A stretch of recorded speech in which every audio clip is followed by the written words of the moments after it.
o Meolatita. E essa mulher casa então com esse tal de Adriel.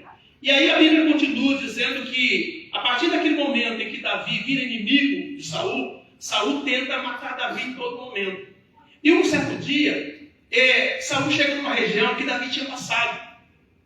E o povo daquela região, os sacerdotes, deram comida para Davi, pegaram até a espada de Golias e colocaram nas mãos de Davi, porque Davi estava sem arma, estava sem nada.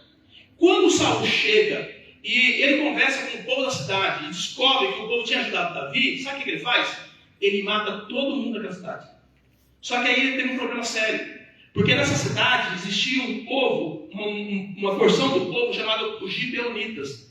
Os Gibeonitas foi um povo que quando Israel vinha saindo do Egito, entrando na terra prometida, eles se vestiram com pano de saco, com roupas velhas, com pão bolorento, com odres velhos, e foram encontrar com a nação de Israel, com Josué, e eles fizeram uma aliança. Josué não sabia que eles moravam ali perto. Josué achava que eles eram bem, porque eles falaram, nós somos de uma terra distante, e nós queremos fazer uma aliança com vocês. E Josué faz a aliança. E a partir daquele dia, a Bíblia diz que depois Josué descobre, mas aí já tinha feito a aliança, não consultou a Deus, fez a aliança, tinha que proteger os gibeonitas. E colocou eles então para ser cortadores de lenha e puxadores de água. Esse era o trabalho dos gibeonitas dentro da nação de Israel. Eles iam, levavam lenha lá para o tabernáculo, para onde ia queimar o sacrifício, e eles ficaram ali, e havia uma aliança. E dizem, mais para frente eu tive que fazer olho na história, e diz que não só isso, eles tiveram que fazer a circuncisão, eles tiveram que passar, na verdade, a crer no Deus de Israel. Eles não podiam mais crer no Deus dele. Então foi uma aliança muito forte. Foi uma aliança que mudou a cultura dos gibeonitas. Eles estavam ali inseridos na nação de Israel, já fazia parte da nação de Israel. E o Saul, por conta da raiva, do ódio que ele estava com Davi, ele foi lá e matou todo mundo e matou esses camaradas. Presta atenção, a história desenrola, Mais para frente, o que acontece? A Bíblia fala que Saul, ele é morto. E Davi, então, assume o trono. Tem muitas coisas que acontecem por ali, mas não é interessante saber agora.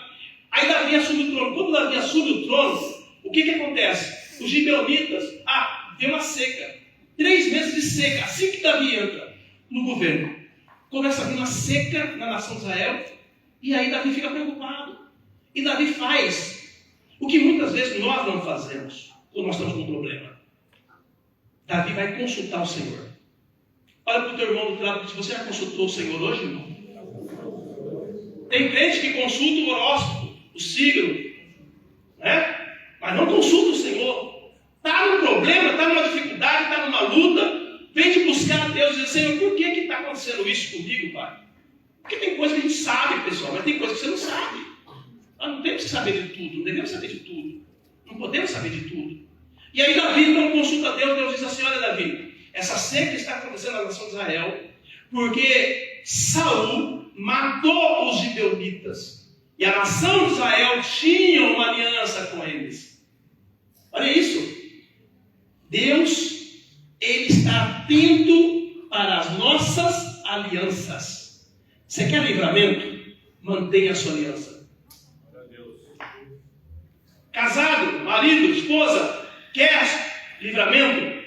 Mantenha a sua aliança. A aliança é o poder de Deus para nos livrar de muitas coisas ruins que vão acontecer na nossa vida se nós não tivermos aliança. Deus disse, Saul esqueceu da aliança, mas eu, Senhor, não esqueci da aliança dos gibeonitas com a minha nação. E Deus então traz aquela seca e Davi vai ter que perguntar para os gibeonitas, o que aconteceu? Ele falou assim, olha, Saul matou os nossos irmãos, quebrando a aliança que foi feita de proteção da nação de Israel para conosco. E aí Davi fala, e agora o que eu tenho que fazer para poder resolver esse problema? Porque no final, querido, a gente vai ter que resolver o problema. Tá? Olha para o teu irmão e diga assim, seja solucionador de problemas. Solucionador de problemas. Traga soluções. E Davi então chega e diz, e agora o que eu faço?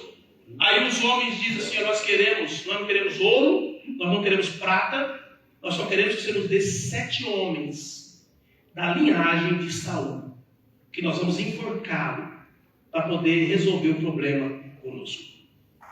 É aí que entra o poder da aliança. É aí que a aliança traz livramento. livramento. A Bíblia diz que Davi então vai e pega 5 filhos de Merabe. Merabe. Aqui foi casado com Adriel, o Meolatita. E 5 filhos são entregues para morrer. Mas existia uma outra chamada Rispa, que era casada, era concubina de Saul. E ela também teve 2 filhos. E um dos filhos dela se chamava Mefibosete. E aí o negócio dá umas trucou na minha mente. Falei, rapaz, vem cá. Esse Mefibosete aqui é o mesmo Mefibosete? Não é. Olha para o teu irmão e diga assim, tem 2 Mefibosete, meu irmão. Ó, estou trazendo uma revelação para vocês aqui hoje, hein? Nem eu sabia, gente. Eu não sabia. Eu falei, pastor, Sandra, eu estava fazendo um estudo, estudando isso aqui, e eu cheguei lá e falei, aí se mataram o Mefibosete, como é que eles se tornam a mesa do rei? Que história é essa? Ó, Jonatas, filho de Saul, teve um filho chamado Mefibosete. Mas por que ele colocou o filho de Mefibosete? Porque ele tinha um irmão que era do pai com a concubina, chamada Mefibosete. Vocês entenderam agora? O Saul tinha um filho chamado Mefibosete. Ele era casado com a Rispa, que era sua concubina. Aí eu entendo que existe 2 Mefibosete. Sim ou não?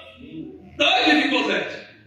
Um Mefibosete lascado, lá em Lodebar, com as pernas truncadas, que não tinha acesso a nada, desprezado, mas que tinha o poder da aliança.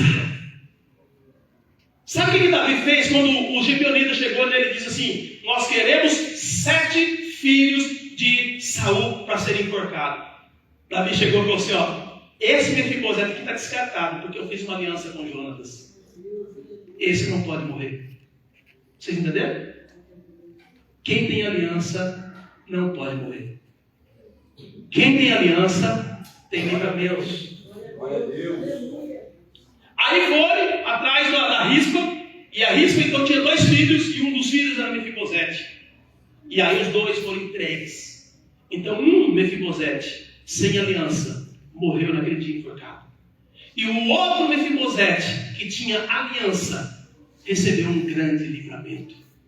Mas o maior livramento que eu vejo de tudo isso, não é nem só os 2 Mefibosete.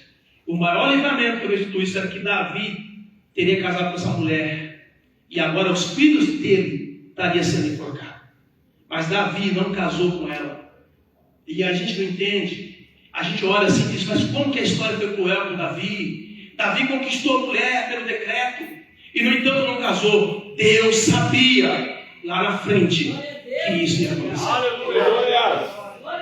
E eu quero chamar a sua atenção nessa noite. Sabe por quê? Porque muitas vezes você chega e recebe um não de Deus, e você diz, não, eu não aceito o não de Deus. Deus está gerando um grande livramento para você lá na frente. Vocês entenderam, amados?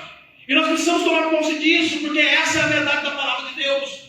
Eu vejo quando Davi olha aqueles 7 homens ali enforcados, naquele madeiro, ele olha para aquilo ali, e ele conta 1, 2, 3, 4, 5. Quando Absalão morreu, Davi quase morreu. Davi quase morreu, ele gritava, Absalão, Absalão, meu filho, Absalão, meu filho.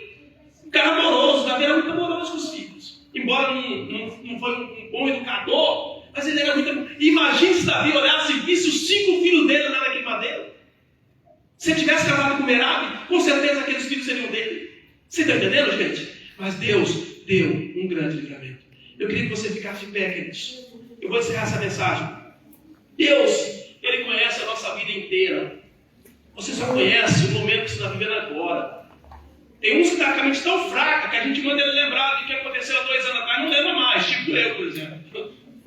Você lembra, pastor? Não lembro, não lembro. Fala aí, dá os pormenores que eu não lembro mais. Você está entendendo? Mas Deus conhece a nossa vida inteira. Deus sabia que você estaria nessa igreja hoje. Aleluia. Você entendeu ou não?